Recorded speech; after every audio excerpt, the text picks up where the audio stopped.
Hello guys, देखिए हमने पढ़ लिया था कहाँ तक।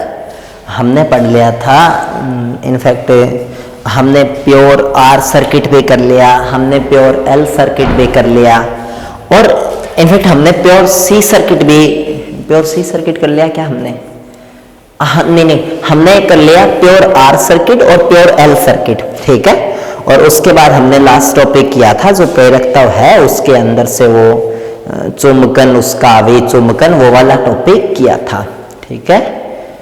कौन सा पार्ट 3 में किया था हमने फेजर खींचना और प्योर आर। पार्ट 4 में किया था प्योर एल सर्किट पूरा और उसके बाद में पार्ट 5 में किया था ये, और पार्ट 6 तो यही है। एनीवे सही बात है। तो कुल मिला के अब हमें करना है प्योर सी सर्किट, यानी ऐसा सर्किट जिसके अंदर सिर्फ और सिर्फ एक क्या लगा हुआ हो, सिर्फ और सिर्फ एक कैपेसिटर लगा हुआ हो, ठीक है। और अगर ऐसा सर्किट जिसमें एक कैपेसिटर लगा हुआ हो तो वो कुछ ऐसा दिखेगा।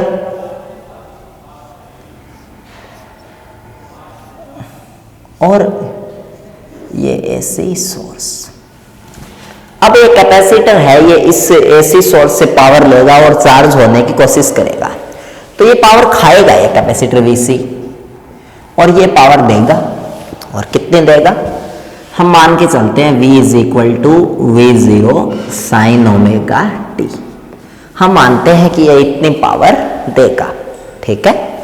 अब इसको स्टार्ट करते हैं, इसको करना स्टार्ट करते हैं तो किरचॉफ के नियम से, यानी किरचॉफ के वोल्टेज लॉ से, केवीएल से V माइनस VC है वो किसके इक्वल होना चाहिए, 0 के इक्वल होना चाहिए।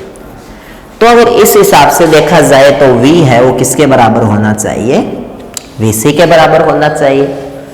और इस हिसाब से अगर देखा जाए तो VC है वो V की जगह वैल्यू रख दो, V0 साइन ओमेगा टी के बराबर होना चाहिए। तो हम लोग ये लिख सकते हैं कि चार्ज एक्यूमुलेटेड, अभी मैं हिंदी में करवा रहा हूँ है ना, ये तो हिंदी मीडियम है, तो मैं ये बोल सकता हूँ कि संधारित्र की प्लेटों पर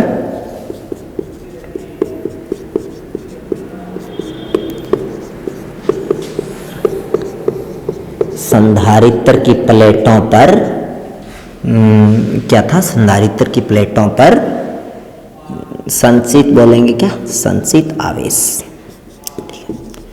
तो संधारित्र की प्लेटों पे कितना आवेश आएगा, ऑब्वियसली क्यू आवेश आएगा, ठीक है। और क्यू आवेश कितना होता है, क्यू इज इक्वल टू होता है CV, क्योंकि C होता है Q बाई V। तो यहां से फिर जो Q है वो इक्वल होगा C, और V की जगह वैल्यू रख दो V0 साइन ओमेगा टी। देखिए हमें करंट निकालनी है, तब संधारित्र में से बहने वाली धारा, देखिए संधारित्र में से कितनी धारा प्रवाहित होगी, वो धारा प्रवाहित होगी I, और I होता है dq अपॉन में dt। तो आप क्या कीजिए, ये जो Q आपने निकाला है इसका डिफरेंशिएशन कर दो, और अगर आपने जो Q निकाला है उसका आप डिफरेंशिएशन करते हो तो उस कंडीशन में I आ जाएगा। तो I कितना आएगा, CV0 तो कांस्टेंट है, साइन ओमेगा टी का डिफरेंशिएशन को मारो गोली। चलो एक बार तो करते हैं आगे, मैं भूल गया, अरे प्रेरकत्व वाले में कुछ बताना था, चलो छोड़ो, एक बार करो भी, डिफरेंशिएशन करो। तो अगर डिफरेंशिएशन करोगे तो उस कंडीशन में CV0 ऐसे का ऐसे, और जो साइन ओमेगा टी है उसका डिफरेंशिएशन हो जाएगा क्या, cos ओमेगा टी, और गुना अंदर वाली चीज का डिफरेंशिएशन, तो गुना अंदर वाली चीज क्या है, ओमेगा टी, और ओमेगा टी का डिफरेंशिएशन कितना होगा, ओमेगा होगा। तो अगर इस कंडीशन में देखा जाए तो फिर I क्या आएगा, I आएगा V0 omega C sine omega t cos omega t, है ना।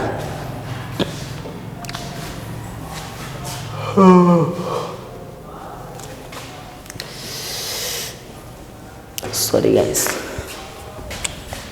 तो omega C cos omega t. अब ये ओमेगा सी है, ये ऊपर ही ऊपर है, इसको 3 नंबर पे भी भेज सकते हैं।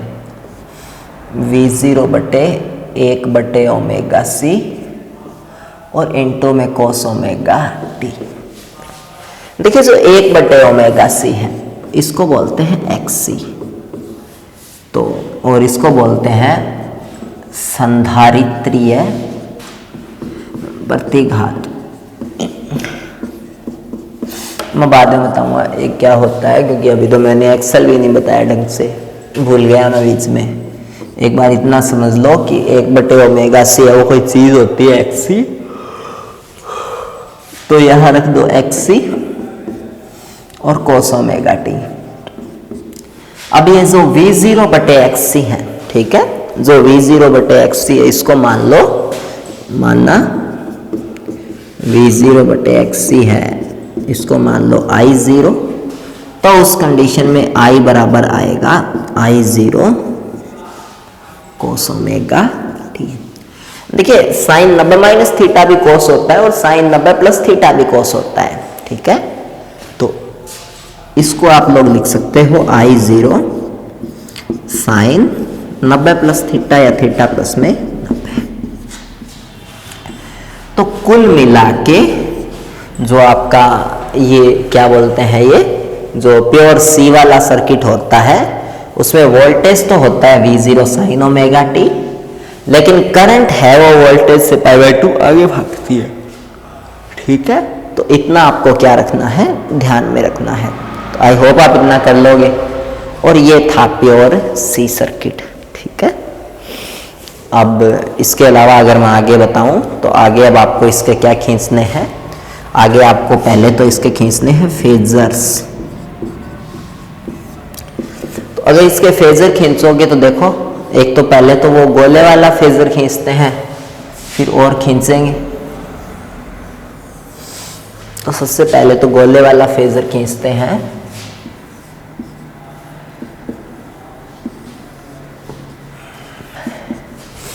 गोले में बड़े से किसी को दिखा दो V0, और ये जहां भी पड़ेगा वहां होगा V।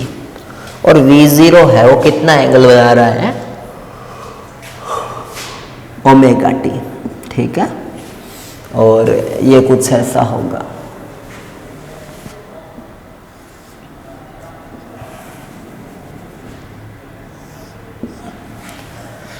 तो ये कुछ ऐसा होगा, ऐसे वाला, ठीक है।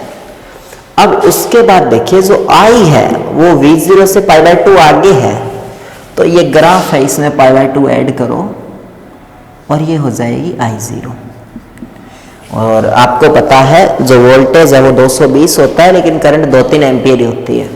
तो करंट है वो वोल्टेज से क्या होगी, करंट है वो वोल्टेज से छोटी होगी। और अगर करंट वोल्टेज से छोटी होगी तो इतनी सी करंट बना दो, और करंट जहां पे गिरेगी वो होगा क्या, I। तो ये हो गया दूसरे वाला फेजर। तो ये तो होता है आपका सर्कुलर फेजर, ठीक है। अगर आपको बिना सर्कल के बनाना है तो फिर आप ऐसे बनाओ। ये हो गया V0, ये जहां भी पड़ेगा वहां V, ये एंगल ओमेगा टी, इससे 90 डिग्री पे I0, और I0 जहां भी पड़ेगा वहां I। तो ये आपने बना दिया सीधा फेजर। इनफैक्ट आप इससे भी सरल फेजर बना सकते हो।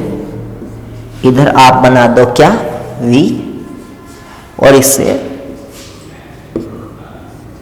90 आगे आप क्या बना दो, I।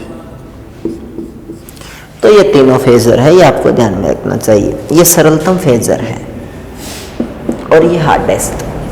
तो इतना सब आपको क्लियर होना चाहिए। ये था प्योर सी सर्किट। तो आई होप आप इतना कर लोगे। और ये आगे देखते हैं उसके बाद।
अब देखो उसके बाद में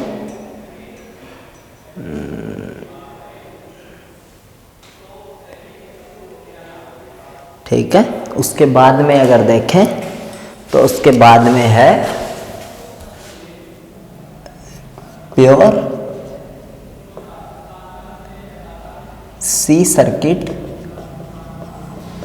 के लिए औसत शक्ति।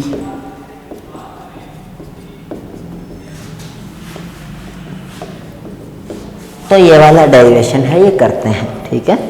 प्योर सी सर्किट के लिए औसत शक्ति, तो देखिए प्योर सी सर्किट था, उसके लिए जो आपका सबसे पहले उसके लिए आपका जो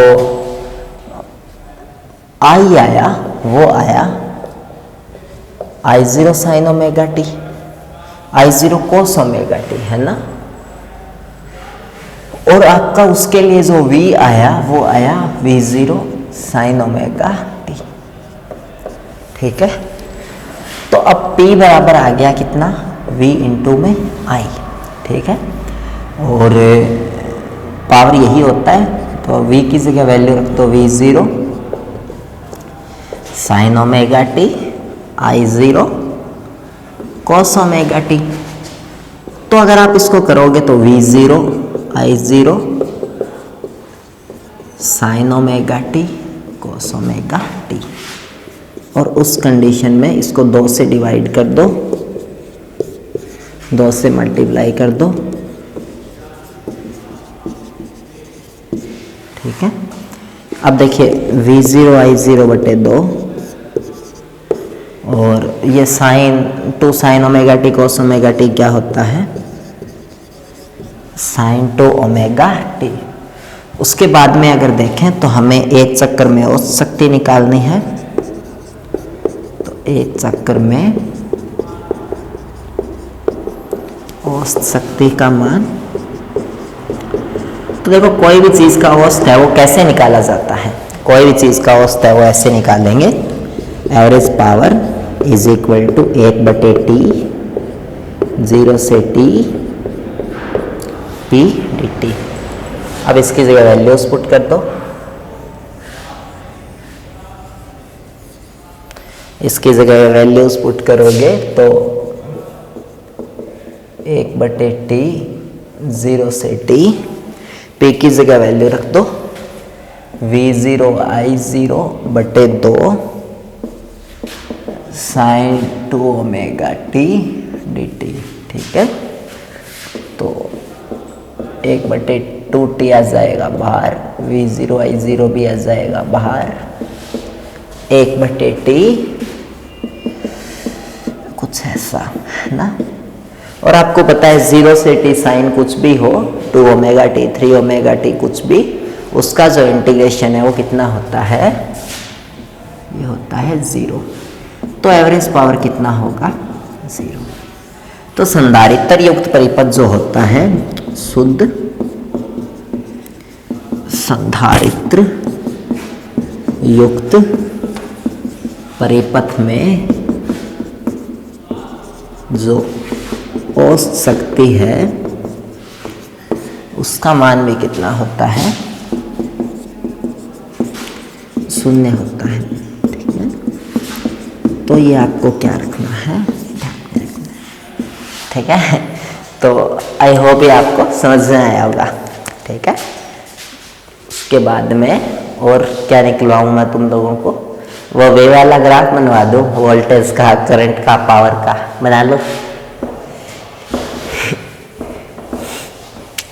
देखो तो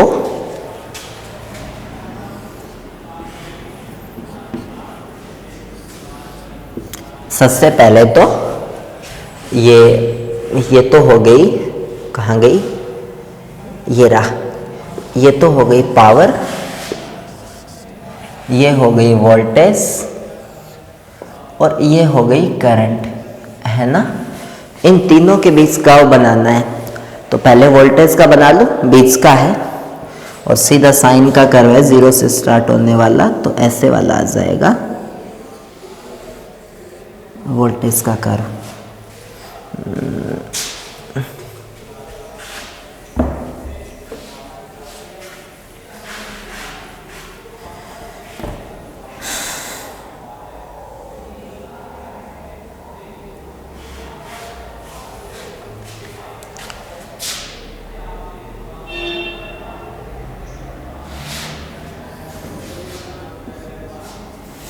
ऐसे वाला वोल्टेज का कर्व आ जाएगा।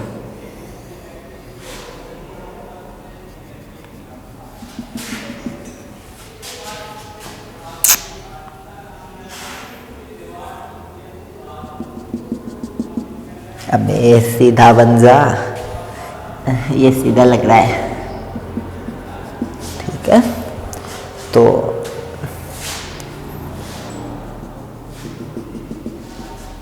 कट तो नहीं जाना नीचे से?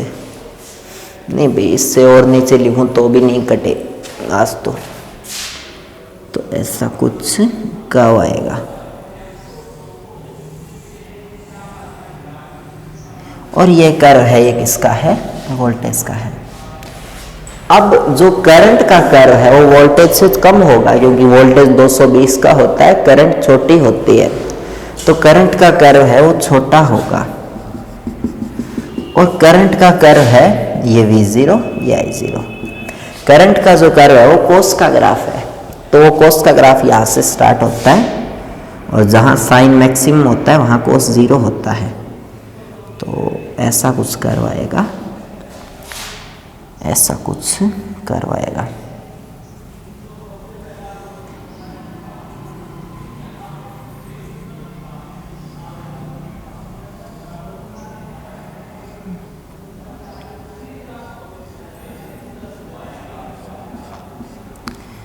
ऐसा आएगा। ठीक है, कोस का कर्व आएगा।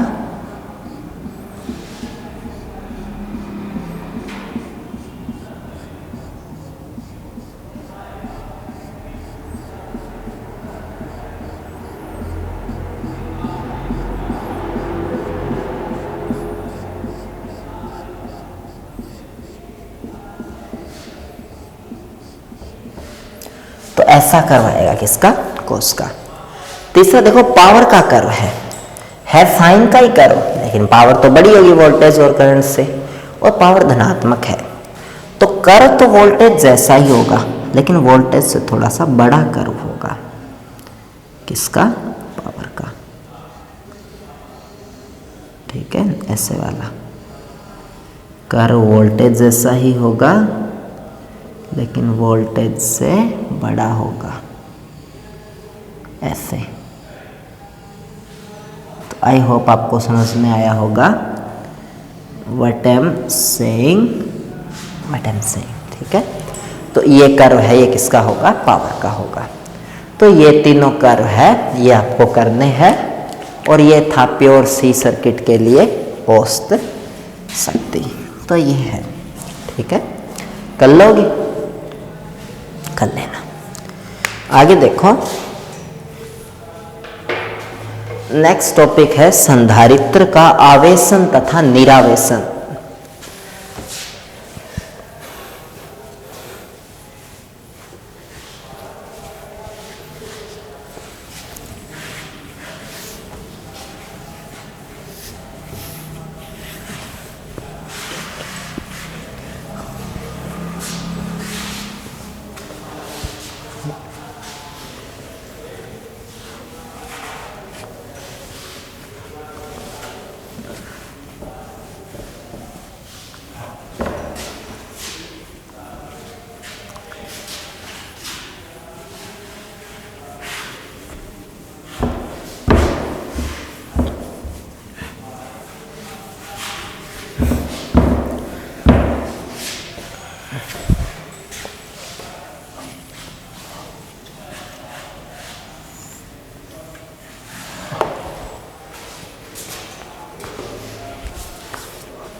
लाइट गई, लाइट आ गई। तो आगे देखते हैं।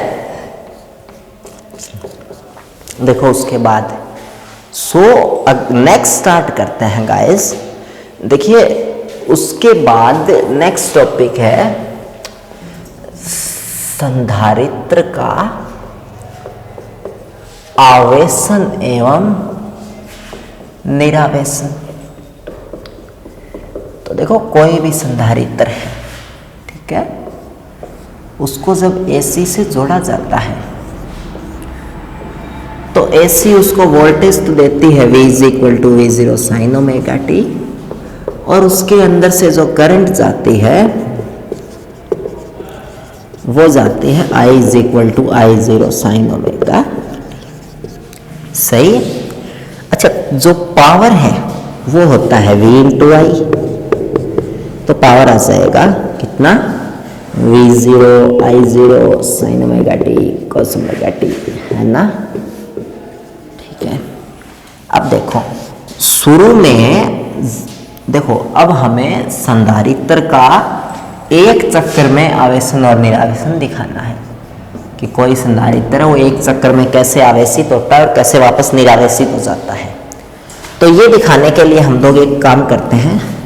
देखिए, ये दोनों ही ग्राफ साइन और कोस के हैं, और साइन और कोस है वो ट्रिग्नोमेट्री के फंक्शंस है, ठीक है, त्रिकोणमिति के क्या है, फलन है। और कोई भी जो त्रिकोणमिति के फलन होते हैं वो रिपीट करते हैं 360 डिग्री के बाद, यानी 2π के बाद। तो अगर हमें एक चक्कर बोलना है तो हम बोलेंगे 0 से 2π, लेकिन हम इसको 4 हिस्सों में डिवाइड कर लेते हैं, 0 से 90, 90 से 180, 180 से 270 और 270 से, इनफैक्ट आपको दिख भी नहीं रहा होगा, 90 से 370, नीचे ही नीचे वाला नहीं दिख रहा है ना, मैं यहाँ लिख देता हूँ, 0 से π/2, π/2 से पाई, पाई से 3π/2 और 3π/2 से 2π। तो ये कोई भी संधारित्र है, इसके 4 वो होते हैं, 4 साइकिल होते हैं, कोई भी ट्रिग्नोमेट्री फंक्शन है वो 0 से 2π में 4 में बांट दो। अब देखो 0 से 90 के बीच में अगर देखें तो साइन भी धनात्मक होता है, कोस भी धनात्मक होता है, V0 I0 आगे ही धनात्मक है, तो ये पूरा इनका गुणनफल धनात्मक होगा। और पावर है वो क्या होगी, धनात्मक होगी, यानी संधारित्र है वो सर्किट से पावर को अवशोषित करेगा। और अगर सर्किट से संधारित्र पावर को अवशोषित करेगा तो संधारित्र की ये प्लेट बन जाएगी चार्जेस का अवशोषण करके पॉजिटिव, और ये बन जाएगी चार्जेस का अवशोषण करके नेगेटिव, और कुल मिला के संधारित्र वो चार्ज होने लगेगा। कुछ देर तक ये 0 से π/2 तक अधिकतम चार्ज होगा, और एक चीज़ और, हाँ, तो ये अधिकतम चार्ज होगा और अधिकतम चार्ज होके बैठ जाएगा। फिर π/2 से π के बीच में, ठीक है, π/2 से π के बीच में बात करें, पहले ग्राफ बना लेता हूँ मैं, π/2 से π के बीच में, ये तो π/2, ये π, ये साइन का ग्राफ, ये कोस का ग्राफ, ये 0, ये π/2, ये π, ये कितना 3π/2 और ये 2π। तो अगर मैं π/2 से π के बीच में बात करूं तो π/2 से π के बीच में जो साइन है वो है तो धनात्मक ही, लेकिन साइन घट रहा है, ठीक है, तो साइन तो धनात्मक ही है लेकिन साइन है वो पहले की तुलना में कम हो रहा है, तो करंट है वो पहले की तुलना में कम होगी। जब AC सोर्स की करंट कम होगी तो इस कंडीशन में संधारित्र है वो ये चाहेगा कि AC सर्किट की करंट कम ना हो, और वो खुद डिस्चार्ज होकर सर्किट में क्या फ्लो करवाना शुरू कर देगा, करंट। तो संधारित्र खुद तो निरावेशित हो जाएगा, यानी पहले जिस पे 3 चार्ज थे वो 2 ही रहेंगे, और सर्किट के अंदर करंट के मान को मेंटेन रखेगा, ठीक है, तो नियत रखेगा।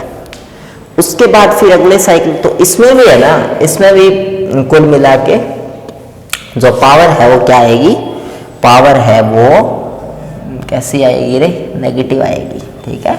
तो संधारित्र है वो बाहर की तरफ ऊर्जा का क्या करेगा, उत्सर्जन करेगा और निरावेशित होने की कोशिश करेगा, और जब ये पाई हो जाएगा ये मान, तो पूरी तरीके से संधारित्र क्या हो जाएगा, निरावेशित। फिर उसके बाद तीसरे चक्र में पाई से 3π/2, पाई से 3π/2 के बीच में देखें तो कोस भी तो नेगेटिव है और जो साइन है वो भी पाई से 3π/2 के बीच में नेगेटिव है। ठीक है, तो कुल मिला के दोनों ही नेगेटिव है और नेगेटिव नेगेटिव क्या होते हैं? पॉजिटिव। तो वापस पॉजिटिव आ जाएगा और पॉजिटिव का मतलब संधारित्र ऊर्जा का क्या करेगा? अवशोषण। पॉजिटिव का मतलब तो अवशोषण और नेगेटिव का मतलब यहाँ पावर नेगेटिव थी तो उत्सर्जन। तो संधारित्र वापस पावर का अवशोषण करेगा। लेकिन देखिए अब की बार कोस है वो नेगेटिव है। पहले साइकिल में भी पावर का अवशोषण हो रहा था लेकिन उसमें कोस क्या था? पॉजिटिव। यानी धारा कैसी थी? धारा कहाँ गई? कोस होगा ये।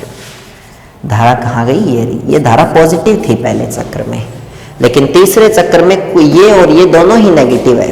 ये भी तो नेगेटिव है, साइन π/2 से पाई से 3π/2 के बीच में साइन भी तो नेगेटिव है और कोस भी नेगेटिव है। तो पावर तो पॉजिटिव होगी लेकिन करंट क्या है? नेगेटिव है। और करंट नेगेटिव होने का मतलब करंट की दिशा पहले की तुलना में क्या है? विपरीत है। तो संधारित्र ऊर्जा का अवशोषण भी करेगा, चार्ज भी होगा, लेकिन धारा की दिशा विपरीत होने के कारण आवेश विपरीत आएंगे। यानी इस प्लेट पे तो चार्ज होगा पॉजिटिव नेगेटिव और इस प्लेट पे चार्ज होगा पॉजिटिव। तो ऐसा कुछ सिस्टम। ये पहला, ये दूसरा और ये तीसरा। ठीक है, तो ये तो आपको समझ में आ गया। और उसके बाद लास्ट में देखो, लास्ट में 3π/2 से 2π के बीच में ये भी पॉजिटिव लेकिन ये नेगेटिव और प्लस माइनस माइनस होता है तो पावर कुल मिला के नेगेटिव। तो लास्ट जो ये होगा इसमें पावर नेगेटिव और नेगेटिव का मतलब उत्सर्जन। तो संधारित्र वापस ऊर्जा है उसका क्या करेगा? उत्सर्जन करेगा और खुद तो कम चार्ज स्टोर कर लेगा और बाकी चार्जेस है वो सर्किट में छोड़ के धारा के मान को मेंटेन रखेगा। ठीक है, और जब ये मान 2π होगा तो ये एकदम निरावेशित होकर वापस अपनी पहले वाली अवस्था में आ जाएगा और वापस पहले ये ऐसे चार्ज होगा, फिर ऐसे, फिर ऐसे, फिर ऐसे, और ये चलती रहेगी अवस्था। तो ये होगा जो संधारित्र है उसका एक चक्र में आवेशन तथा निरावेशन। तो आई होप आपको ये क्लियर हुआ होगा। ये था संधारित्र का एक चक्र में आवेशन तथा निरावेशन। तो आज के लिए इतना ही। Bye bye, take care. कुछ छूट गया था बट वो रहने दो, अब अगले टॉपिक में बताऊंगा अगली वीडियो में। बाय।